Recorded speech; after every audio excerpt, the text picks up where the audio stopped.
നമസ്കാരം. എല്ലാ കൂട്ടുകാർക്കും പുതിയ വീഡിയോയിലേക്ക് സ്വാഗതം.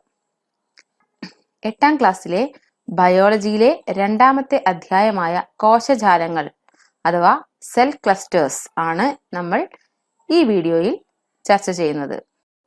ഇന്ന് നമുക്ക് സസ്യകലകൾ അഥവാ പ്ലാന്റ് ടിഷ്യൂസിനെ കുറിച്ച് പഠിക്കാം.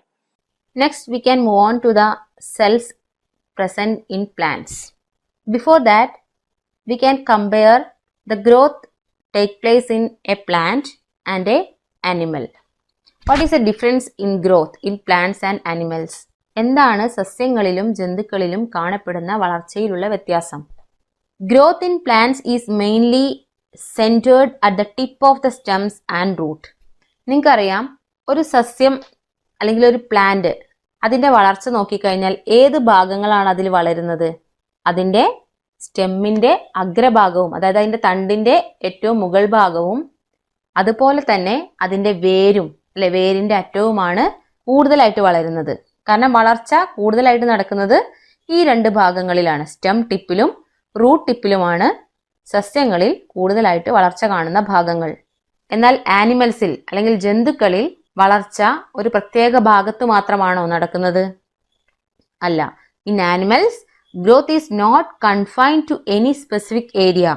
അനിമൽസിന്റെ ഗ്രോത്ത് എന്ന് പറയുന്നത് it is not confined to a specific area. അല്ലെ, ഒരു സ്പെസിഫിക് ഏരിയ മാത്രമല്ല വളരുന്നത്.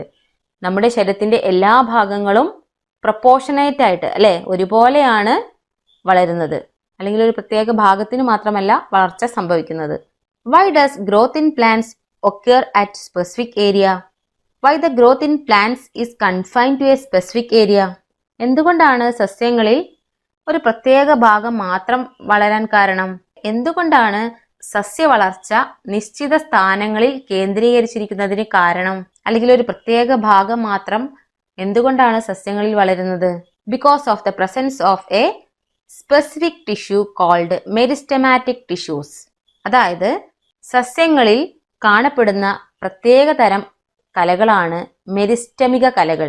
And these meristematic cells are specific cells seen at the tip of the stem and root in plants. And they undergo repeated division which result in the growth of plants.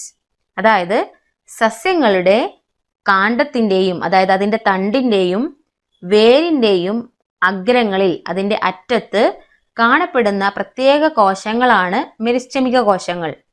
ഈ മെരിസ്റ്റമിക കോശങ്ങൾ തുടർച്ചയായിട്ട് വിഭജിക്കുകയും അവിടെ കാണുന്ന മെരിസ്റ്റമിക കോശങ്ങൾ തുടർച്ചയായി വിഭജിക്കുകയും ഇവയുടെ ഈ വേഗത്തിലുള്ള വിഭജനം ആ ഭാഗത്ത് മാത്രമുള്ള സസ്യവളർച്ചയ്ക്ക് കാരണമാകുന്നു. So the repeated division of specialised cells present in plant cells called meristematic cells result in the confined growth of specific parts in the plants. Look at the figure 2.1. There is a meristematic cell and a mature cell. What is the difference between meristematic cell and a mature cell in plants? We have already studied the structure of a mature plant cell in the first chapter. Now we can compare a mature cell with the meristematic cell of the plant. We can compare the relative size of the nucleus. Look at the table.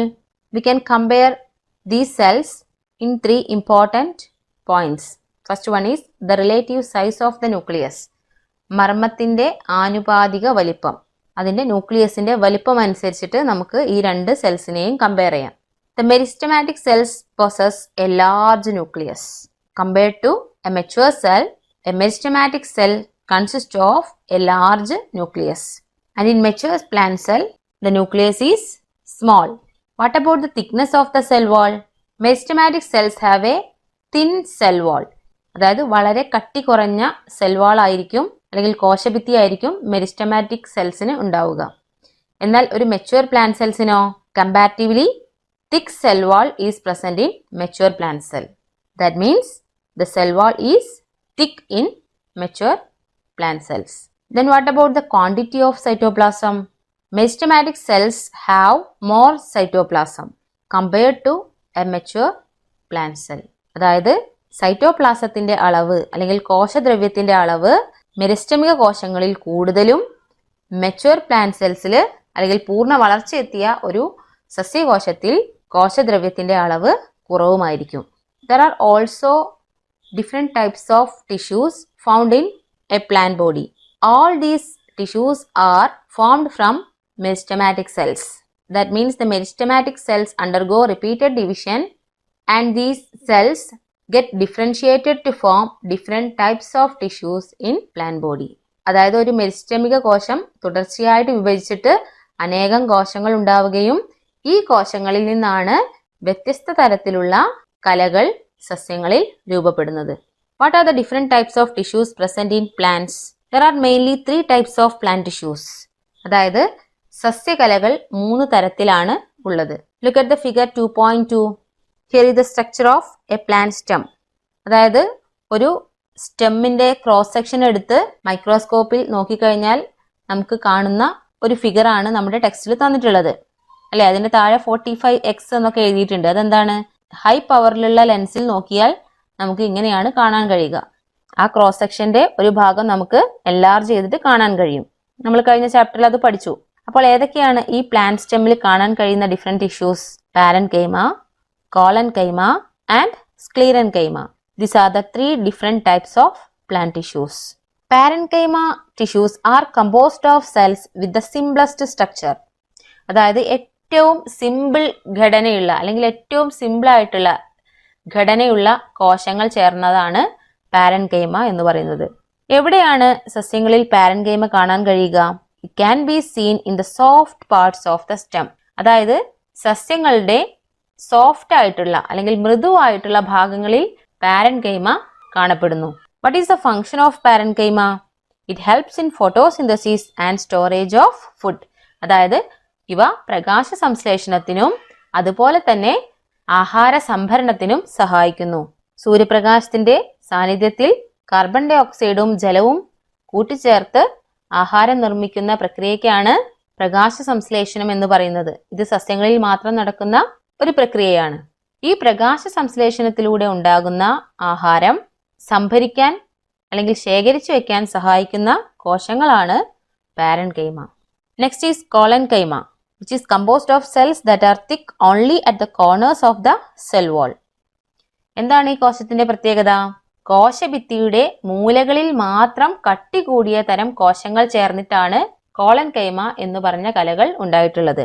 നമുക്കറിയാം cell വാളിന്റെ എല്ലാ ഭാഗത്തും ഒരേപോലെയല്ല thickness കാണുന്നത്. അതായത് കോളൻകൈമ ടിഷ്യൂസിൽ കാണുന്ന കോശങ്ങളുടെ മൂലകളിൽ അല്ലെങ്കിൽ അതിന്റെ കോർണേഴ്സിൽ മാത്രം കോശഭിത്തിക്ക് കട്ടി കൂടുതലായിരിക്കും. നിങ്ങൾക്കത് ചിത്രത്തിൽ നോക്കിയാൽ കാണാൻ കഴിയും. What is the function of collenchyma? It provides flexibility and support to plant cells. അതിന്റെ കോശഭിത്തിയുടെ കട്ടി കൂടുതലായതുകൊണ്ട് തന്നെ സസ്യങ്ങൾക്ക് എന്ത് കൊടുക്കുന്നു? It gives support and also flexibility. സസ്യഭാഗങ്ങൾക്ക് വഴക്കവും അതുപോലെ തന്നെ താങ്ങും നൽകുന്ന കോശങ്ങളാണ് collenchyma. Next is sclerenchyma, which is composed of cells that are uniformly thick all over the cell wall. അതായത് സ്ക്ലീറൻകൈമയിൽ കാണുന്ന കോശങ്ങളിൽ കോശഭിത്തിയുടെ എല്ലാ ഭാഗത്തും ഒരേപോലെ കട്ടി കൂടിയ കോശങ്ങളാണുള്ളത്. കോളൻകൈമയിൽ കോർണേഴ്സിൽ മാത്രം കട്ടി കൂടുതലായിരുന്നു. എന്നാൽ സ്ക്ലീറൻകൈമയിലോ എല്ലാ ഭാഗത്തും ഒരേപോലെ കട്ടി കൂടിയ കോശങ്ങൾ കൊണ്ടാണ് ഈ ടിഷ്യൂ ഉണ്ടാക്കിയിട്ടുള്ളത്.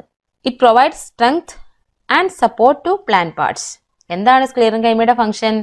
സസ്യഭാഗങ്ങൾക്ക് താങ്ങും ബലവും നൽകുന്നു അല്ലെ. അതിന്റെ സെൽ വാൾ വളരെ തിക്കാണ്, കോശഭിത്തി വളരെ കട്ടിയുള്ളതാണ്. അതുകൊണ്ട് തന്നെ സസ്യഭാഗങ്ങൾക്ക് പ്ലാന്റ് പാർട്സിന് സപ്പോർട്ടും അതുപോലെ തന്നെ എന്ത് കൊടുക്കുന്നു? സ്ട്രെങ്ത്തും കൊടുക്കുന്നു. There is another kind of tissues present in plants which is called vascular tissues. There are 2 types of vascular tissues in plants. അതായത് സസ്യങ്ങളിൽ കാണുന്ന മറ്റൊരു കലയാണ് സംവഹന കലകൾ. 2 തരത്തിലുള്ള സംവഹന കലയാണ് സസ്യങ്ങളിലുള്ളത്, സൈലവും ഫ്ലോയവും. There are 2 types of vascular tissues. Which are they? Xylem and phloem. What is the function of vascular tissues? The vascular tissues conduct some materials to different parts of the plant. For example, xylem help to transport water and minerals absorbed by roots. അതായത് വേര് വലിച്ചെടുക്കുന്ന ജലവും ലവണങ്ങളും സസ്യങ്ങളുടെ വിവിധ ഭാഗങ്ങളിലേക്ക് എത്തിക്കുന്നത് xylem tissues ആണ്. Phloem is another vascular tissue which help to transport food from leaves to different parts of the plant. സസ്യങ്ങൾ അവയുടെ ഇലകളിൽ നിർമ്മിക്കുന്ന ആഹാരം സസ്യത്തിന്റെ വിവിധ ഭാഗങ്ങളിലേക്ക് എത്തിക്കാൻ സഹായിക്കുന്ന വസ്കുലാർ ടിഷ്യൂസ് ആണ് അല്ലെങ്കിൽ സംവഹന കലയാണ് phloem. So vascular tissues are the tissues which help in the conduction of water, minerals and food in plants. Xylem and phloem are the vascular tissues present in plants. Xylem conduct water and minerals from roots to different parts of the body, and the phloem conduct food from leaves to different parts of the plant. And vascular tissues are called complex tissues because they are formed from different kinds of cells. അതായത് vascular tissues എന്ന് പറയുന്നത് അല്ലെങ്കിൽ സംവഹന കലകൾ എന്ന് പറയുന്നത് സങ്കീർണ കലകൾ എന്നാണ് അറിയപ്പെടുന്നത്. അതായത് പലതരം കോശങ്ങൾ ചേർന്ന് രൂപപ്പെട്ടവയാണ് സങ്കീർണ കലകൾ.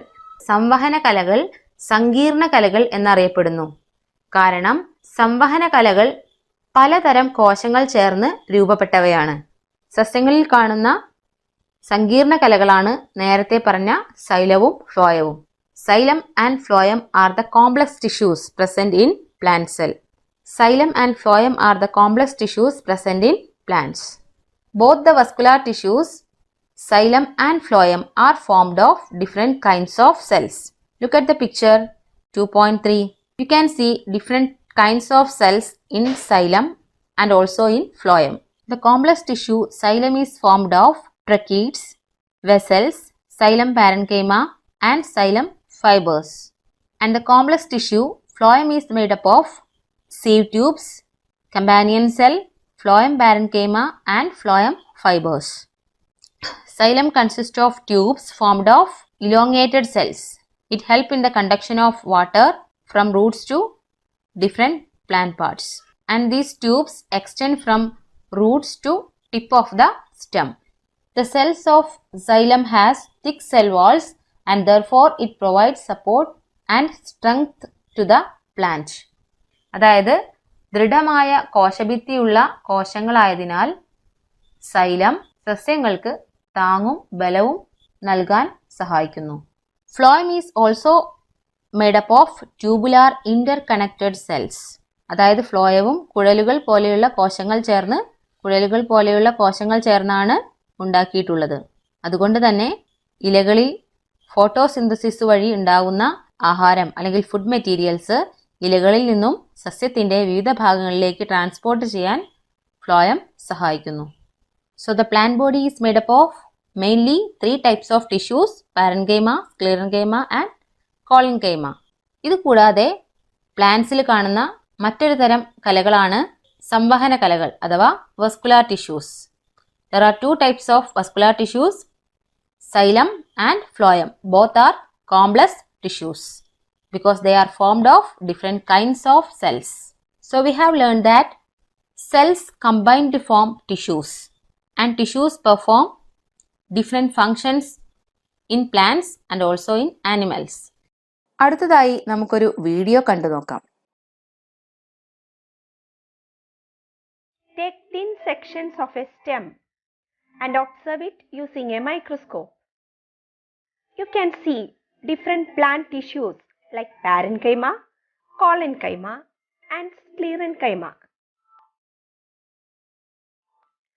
Parenchyma. Parenchyma cells are thin-walled.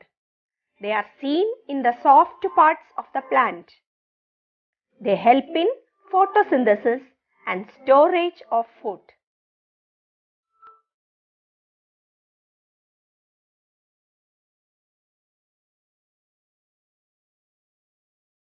Collenchyma.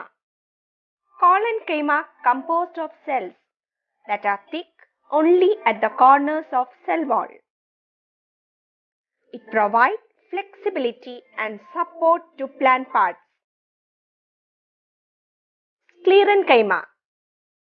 Sclerenchyma composed of cells that are uniformly thick all over the cell wall. It provides strength and support to plant parts.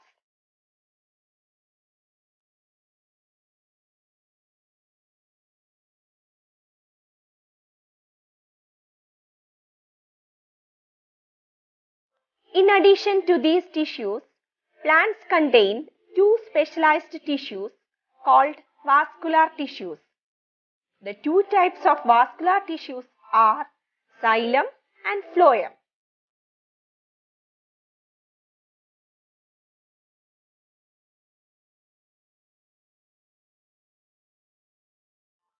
Xylem conducts water and phloem transports food.